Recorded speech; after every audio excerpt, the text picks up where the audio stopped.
चवंदा आहिनि त बाबा सिंधी ॿोली पालीअ मां आई उपभरणिश खां थींदी वार चिट में पोइ बाबा पोइ तौर में अची जेको आहे सो सिंधी ॿोलियूं पंहिंजो जनम वरितो पर मां सम्झां थो भली उहे चवनि पर दोस्तो मां तव्हांजो ध्यानु हिन ॻाल्हि लाइ ज़रूरु छिकाईंदुसि त इहो भला मेहरगढ़ जेको 7000 BC हो ऐं सेंट्रल आहे सॼी दुनिया जे में छाकाणि त उते बाग आहिनि सुरंगियूं आहिनि कणका फ्लिंट जा ॾातरा आहिनि उते ॿकरियुनि जो निशान मिलिया आहिनि अहम माग आहे नी 7000 BC सां वास्तो रखे थो न उहा भला कड़ी ॿोली ॻाल्हाईंदा गुंगा हुआ उहे माना त जेका प्रिमेटिव ॿोली हूंदी सा त सिंधी ई हूंदी न हा कीअं था चओ त पाली ऐं कल हुणी ॿोली वरी ॾिसो मूं हुनजो तड़ो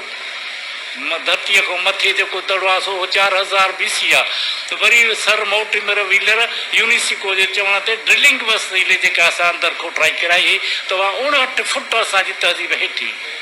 छा उहा 15000 BC कान हूंदी 10000 BC मन हुजे त छा 10000 BC उहा तहज़ीब मथे तहज़ीब खां 20 दफ़ा वॾी आहे उनजी रिपोर्ट आहे त छा उन तहज़ीब जा ख़ालिक मालिक गूंगा ऐं पाली ॿोली ॻाल्हाईंदा ऐं कल पर कहिड़ी ॿोली ॻाल्हाईंदा प्रिमेटिव हूंदी न पर हूंदी त सिंधी न इहे छो था चऊं त असां वारचिट मां आई हीअं आई हूअं आई असां हिते जेका 10000 12000 BC असीं सिंधी ॿोली ॻाल्हाईंदा हुआसीं पोइ खणी प्रिमेटिव स्टेज जी हुजे न असां छो था असांखे ईअं चवनि ॿी ॻाल्हि जेका आहे काके बेरूमल चई आहे सपत सिंधू यानी 7 सिंधू वाकई हुनजो जेको अंक जे हिसाब सां त माना पूरी आहे पर सपत जी माना छा आहे सपत जी माना आहे त प्योर सपत माना आहे प्योरिटी प्रोबिटी सेक्रेट सपत साईं त आम लफ़्ज़ आहे सपत जो माण्हू ऑनेस्ट माण्हू सचो माण्हू त हाणे असां इहो चवंदासीं त बाबा इहा जेका आहे माना सपत सिंधू माना आहे Indus the pure river Indus the sacred river Indus the river of probity इन जी माना 7 सिंधू कोन्हनि ऐं सिंधू जा 7 वाकुरा कननि के न को उन जूं 7 भर्ती कंदड़ शाखूं उन जूं शाखूं आहिनि 19 उन जूं 2 भर्ती कंदड़ पहिरियूं शाखूं आहिनि शीको ऐं शिगार उन खां पोइ सिलसिलो थो अचे त पोइ उन में 19 दरिया अची मिलनि था जेके उन जा भर्ती कंदड़ शाखूं आहिनि तंहिंजे करे आऊं साईं काके बेरूमल खां माफ़ी थो वठां ऐं हिन जी माना इहा आहे त इंडस द प्योर रिवर सपत सिंधू कोन्हे साईं असांजी ॿोली इहा आहे असांजी ॿोली इहा आहे ऐं असां यूरोप खे बि ॾिनी जंहिंजा हवाला मां ॾेई आयुसि त या रूमी या इटालियन या मौजूदु दौर जी ABCD बि असां तां वरितल आहे उहो 1100 खां वठी असीं 200 साल हुन रूम में मौजूदु हुआसीं त हाणे बाक़ी कहिड़ी ॻाल्हि रही आहे जो असांजे उन ॿोलीअ अहम शइ खे जेका सॼी दुनिया जे ॿोलियुनि खे मुतासिर कयो आहे लिखतनि खे मुतासिर कयो आहे उनजे ॿोली खे क़ौमी ॿोली जो दर्जो छो नथो ॾिनो वञे आऊं कंहिंखां मुतालबो कोन कंदुसि आऊं द्राविड़ो हाणे हुकुम थो कयां त असांजी क़ौमी ॿोली बनायो वञे ऐं द्राविड़नि जो पुटु खन्ना ॿाहिरि आहियां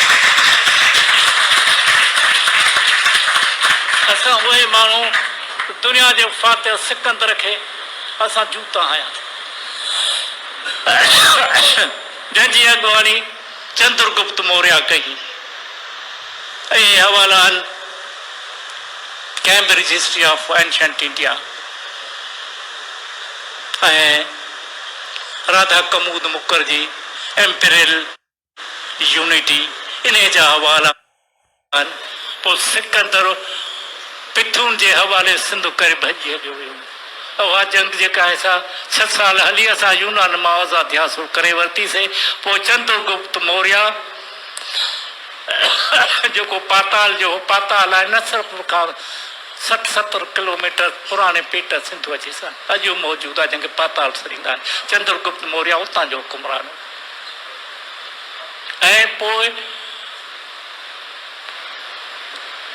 सिकंदर जे वञण खां पोइ सॼे सब क्वांटन जो हुकुमरान थियो संदसि पोटो अशोको हे ॿई सॼे गॾियल हिंदुस्तान जा पहिरियां सिंधी हुकुमरान साईं। ऐं चंद्रगुप्त जो जेको उस्ताद हो उनखे चाणक्य कौटिल्य करे छॾींदा। उनजो नालो असली जेको हो सो